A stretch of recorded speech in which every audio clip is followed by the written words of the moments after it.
February 1943. The North Atlantic wasn't simply rough that month, it felt angry.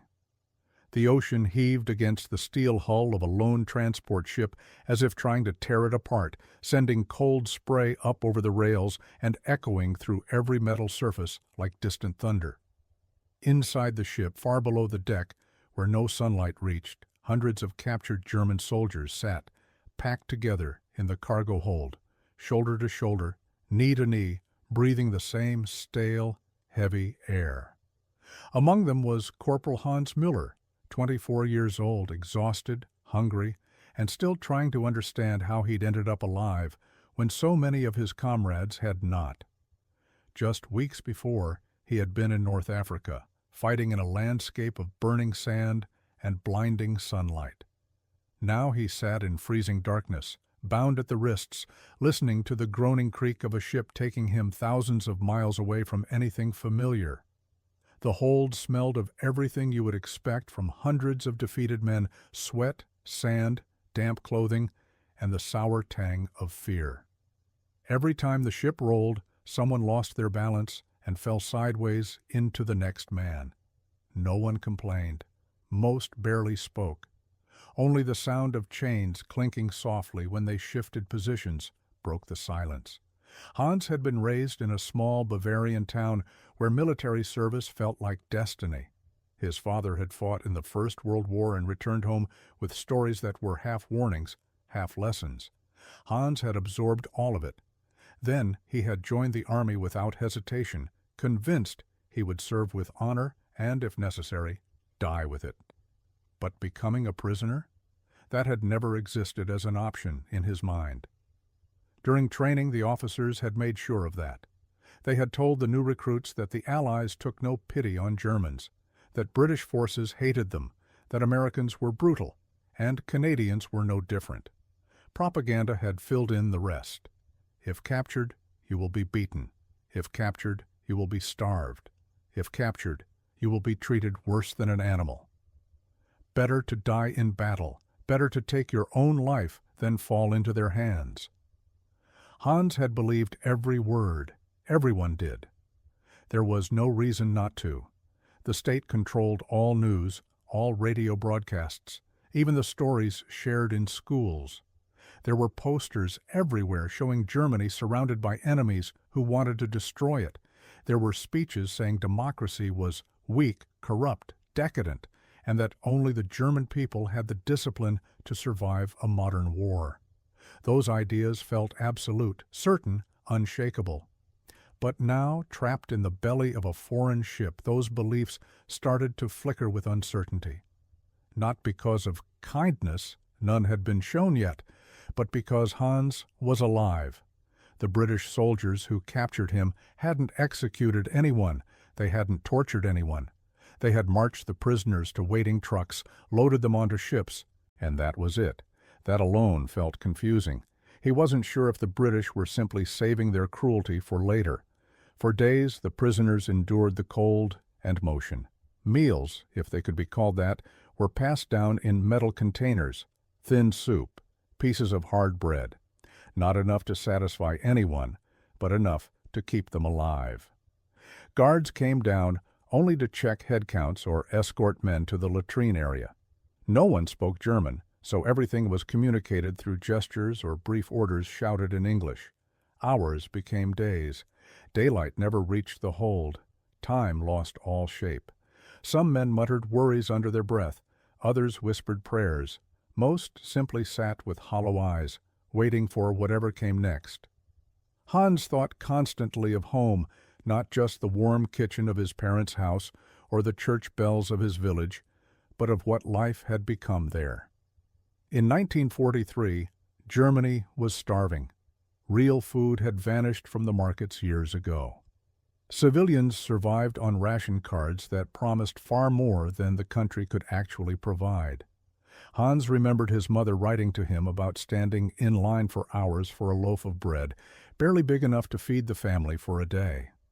He remembered his father talking about neighbors boiling potatoes with the skins on and saving the water to make soup. Hans wondered if they were still alive. Letters had stopped coming months earlier. Still, for all its hardships, Germany was home. And the farther the ship traveled, the more certain Hans became that he might never see it again. On the 5th day at sea, rumors began spreading through the hold. Some men claimed they had heard the guards mention Canada. Others insisted they were being taken to England. Someone said the ship was changing direction. Someone else said they were being taken to a prison labor camp where they would freeze to death. Hans had no idea what to believe. He only knew that each passing wave carried them farther into the unknown. Finally, after more days of cold and silence, the engines changed tone. The rocking lessened. Boots thudded on the deck overhead. Guards shouted orders. The ship slowed, then stopped entirely. The heavy metal doors clanked open, and light poured inside for the first time in what felt like forever. Hans and the others blinked against the sudden brightness as guards ordered them to stand and file out. When Hans stepped onto the open deck, icy wind hit him like a fist. He saw a coastline he did not recognize, rugged, snow-covered, and impossibly far from the deserts he had left behind. This was not England. This was not Europe at all. A translator finally confirmed the rumors.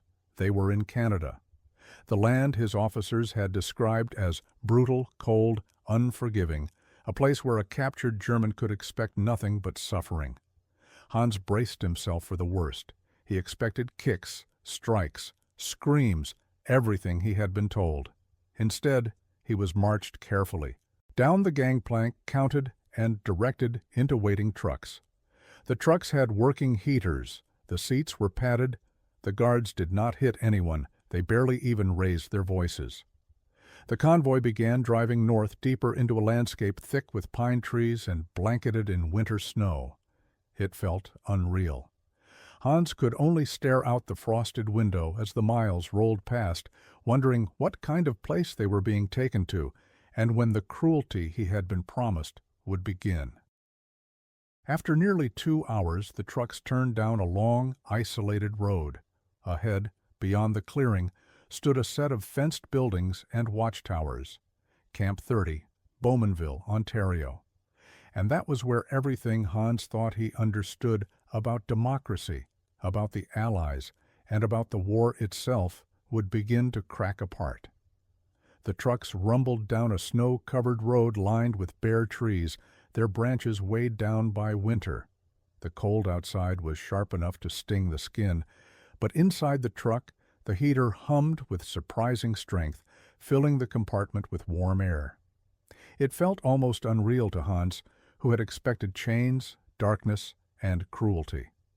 Instead, he sat on a padded bench, wrists unbound, guarded but not mistreated. After nearly 2 hours of driving deeper into Ontario, the convoy finally slowed. The truck jolted over a set of ruts, then stopped. The guards opened the back door, letting in a blast of bright white light and frigid air. "Out," one of them said, but not harshly. The prisoners stepped down onto packed snow, boots crunching in unison. A few men shivered violently. Others looked around in confusion, unsure of what kind of facility awaited them. Hans raised his eyes. What he expected to see was something brutal. Concrete walls, snarling guards, barbed wire bristling with menace. Something fitting the nightmares the propaganda in Germany had carefully crafted.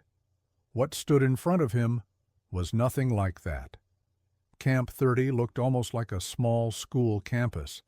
A collection of long rectangular buildings sat inside a perimeter fence. They had windows, real glass windows, and were painted white, their roofs dusted with snow. There were tall pine trees scattered throughout the grounds, their branches moving gently in the winter wind. A couple of watchtowers stood at the corners of the property, each with a single guard inside, scanning the area without urgency. No barking dogs, no shouts, no chaos. Just an orderly, quiet facility. Hans frowned, confused. He glanced at the other prisoners. They all had the same expression, not relief, not joy, but bewilderment. This didn't match anything they had been told. A translator approached, a young Canadian officer who spoke clear, formal German. He didn't yell. He didn't even carry himself like a man eager to intimidate. "You will be processed," he said. "Then you'll be assigned to your living quarters. Cooperate, and things will go smoothly." That was it. No threats, no speeches about punishment, just calm instructions. The processing took place in a long wooden building with 2 doors, one at each end. Inside, the heat hit them immediately. A stove burned in the corner, crackling softly. Rows of tables were set up where guards recorded names, ranks, and units. The prisoners were searched one by one, not stripped, just patted down, and instructed to empty their pockets. Hans handed over his dog tags, a small folding knife, and a tattered photograph of his parents that he had carried since basic training. The guard examined the picture but handed it back without comment. "Keep it," he said. "Personal items are allowed." Hans blinked. Allowed? He had expected to lose everything. Instead, they gave him back the only thing he cared about. Next came clothing. Each prisoner received a set of warm work trousers, a heavy coat, wool gloves, and thick socks. The Canadian winter could be unforgiving, and the guards seemed genuinely intent on making sure the prisoners wouldn't freeze. Finally, after the paperwork was finished, the men were guided toward their assigned barracks. As Hans stepped inside, he felt his expectations collapse even further.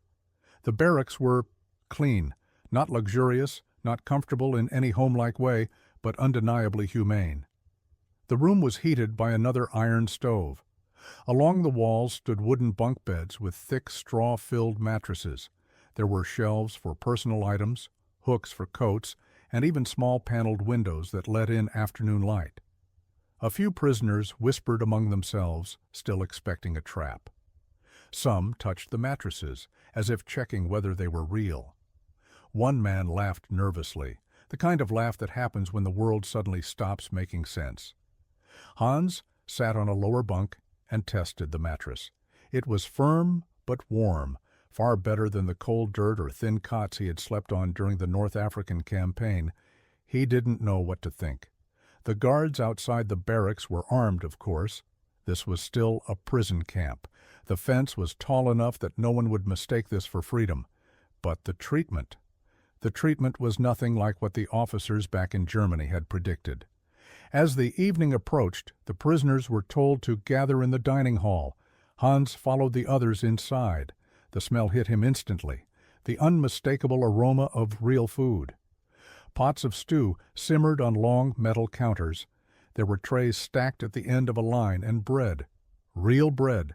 Not the grain-stretched, sawdust-laced loaves he had eaten in Germany before being shipped to Africa. When it was his turn, a kitchen worker ladled a thick portion of stew onto his plate. Beef, potatoes, carrots, hearty, filling ingredients he hadn't tasted in months. A guard handed him a cup of hot tea. Hans stared at the meal in disbelief. Was this allowed? Was this some kind of psychological trick? He sat at a long wooden table among the other prisoners, steam rising from the bowls around him. The hall was warm, filled with the soft murmur of cautious conversation. Most men ate slowly at first, testing the food, waiting for some catch or cruelty. There was none. Hans finished every last scrap, feeling warmth spread through him that had nothing to do with the stove. He couldn't remember the last time he'd eaten until he felt full. That night, as he lay on his mattress, listening to the quiet crackle of the stove, he realized something deeply unsettling. If everything he had been told about Allied treatment was wrong, then what else had been a lie? That question would sit with him for weeks, the beginning of a slow, painful unraveling of the world he thought he understood. Camp 30 wasn't paradise. It was still a prison. The guards still held rifles. The fence still stood tall. But it wasn't the chamber of horrors he had expected. And the shock of that, the simple humanity of it, was more disorienting than cruelty ever could have been. Because cruelty would have confirmed everything he believed. Kindness forced him to question everything. By the third morning in Camp 30, Hans had begun to notice something strange happening inside him, something he hadn't expected. His body was slowly unclenching. The knot of tension that had been twisting in his stomach ever since the desert battles was loosening, even if only by a fraction, not because he felt safe, not because he trusted anyone, but because the camp was nothing like the nightmare he had been told to expect. When the guard rang the morning bell, a deep metal clang that echoed across the snowy grounds, Hans sat up in his bunk and felt for the first time in months something resembling a routine. It started with warmth. The stove in the center of the barracks, tended by rotating groups of prisoners, still glowed faintly from the night before. The air was cold, but not brutal. He could see his breath when he exhaled, but his fingers didn't sting with the sharp bite of winter. As the men got dressed, they moved with the same lethargy he remembered from training camps back in Germany, not the frantic, terrified scramble he had expected in a POW camp. When they stepped outside, the sky was a pale winter blue, and a thin layer of new snow covered the ground. The guards at their posts stood quietly, bundled in thick coats, not pacing aggressively or shouting orders. They watched, attentive but calm. Hans noticed some of them even nodded in greeting at the passing prisoners, as if acknowledging them as human beings rather than captured enemies. That alone felt unsettling. Breakfast was served in the same hall as the night before. The smell of oatmeal and toasted bread wafted through the air long before they reached the doors. Hans carried his tin tray through the line, receiving a scoop of porridge, a slab of bread, and a mug of something hot, coffee. Substitute, perhaps, but still more generous than what he had eaten in Africa. He overheard two Canadian cooks teasing each other about hockey scores. The way they laughed together, effortlessly, reminded Hans of conversations he used to have with his friends before the war consumed everything. After breakfast, daily life began, and this was where the real surprises lay. 1. Work wasn't punishment. It was structure. Prisoners were assigned tasks around the camp, shoveling snow, repairing fences, chopping wood, cleaning communal areas. But the labor wasn't forced at gunpoint or carried out with threat of beatings. Hans noticed very quickly that the guards didn't hover over them barking orders. Instead, they simply checked in periodically. The work felt more like a way to keep the camp functioning than a method of breaking prisoners' spirits. Hans preferred woodcutting. The physical exertion warmed his muscles, and the rhythmic chop of the axe gave his mind something to focus on, besides memories of gunfire and explosions. He found himself working beside a man named Otto, another corporal from a different unit. Otto cracked jokes constantly, terrible ones, but they eased the heaviness of the camp. Whenever Hans paused to catch his breath, he caught glimpses of the surrounding forest. Snow-laden branches drooped under the weight, and sunlight spilled through gaps in the trees. It didn't feel like a prison so much as an isolated outpost. And that isolation was exactly why the camp didn't need to rely on cruelty. Escape into the endless Canadian wilderness would mean death. 2. Education and classes. One morning, a guard pinned a notice to the bulletin board. English classes available, enrollment voluntary. Hans stared at it longer than he meant to.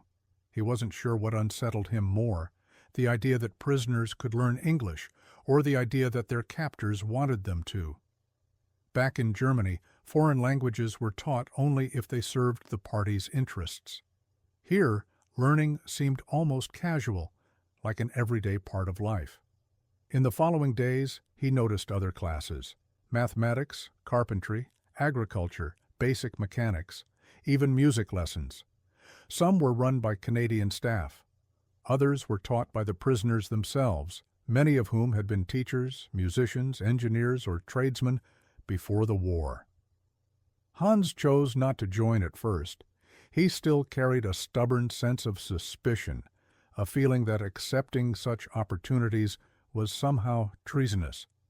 But watching the other men walk into classes with books under their arms stirred something inside him that felt dangerously close to longing. 3. Letters home. A week into his stay, something happened that Hans had thought impossible. He received a letter. The guard at morning roll call walked down the line, holding a small stack of envelopes, and called out names. The moment Hans heard his chest tightened. The envelope was thin and worn from travel. His mother's handwriting stretched across the front, shaky but unmistakable. The letter inside described everyday struggles, food shortages, long winters, the uncertainty of war. But she also wrote of hope that her son was alive somewhere. Hans sat on his bunk for nearly an hour afterward, the paper trembling in his hands. For the first time since being captured, he cried quietly, hiding his face so the others wouldn't see. Not because the letter saddened him, but because it confirmed that the world outside the war still existed. He wrote back that same evening, unsure when or if she would ever receive his reply. 4. Recreation and leisure afternoons were often cold, but the camp still allowed prisoners time outdoors. Some played soccer in the snow-covered yard, slipping and sliding, laughing like schoolboys. Others gathered near the barracks to smoke or talk quietly. One day, Hans watched a group of men practicing for a choir performance. Their voices carried through the crisp winter air, harmonizing in a way that echoed across the camp and made everything feel briefly, painfully normal. The most surreal moment came when the guard set up a projector in the dining hall and announced a movie night. The film was a light-hearted Canadian comedy from the early 1930s. Hans didn't understand most of it, but he found himself smiling at the exaggerated slapstick moments. It was absurd, sitting in a warm room, watching a film with the people he was supposed to hate. But it was real. 5. The slow cracks in the wall of belief. As days turned to weeks, Hans noticed something shifting, not just in himself, but in the entire camp. The harsh, rigid worldview they had been taught began to erode under the weight of simple, ordinary humanity. A guard handing over an extra roll at dinner. A Canadian medic checking a prisoner's frostbitten fingers with genuine concern. A work detail supervisor quietly advising men to wear extra layers because the temperature would drop overnight. These small acts carried enormous weight, because cruelty would have made sense. But kindness was disarming. Kindness was the one thing they had no defense against. Hans lay awake many nights staring at the wooden ceiling of the barracks, his mind in turmoil. He didn't suddenly love his captors. He didn't suddenly question where his loyalty belonged. But he could no longer deny what he saw. The world outside Germany was not the twisted caricature he had been fed. Democracy was not chaos. The Allies were not the monsters he had been warned about. That realization didn't feel freeing. It felt like betrayal, not of Germany, but of the version of the world he had been forced to believe in. And the confusion that followed was deeper than fear ever had been.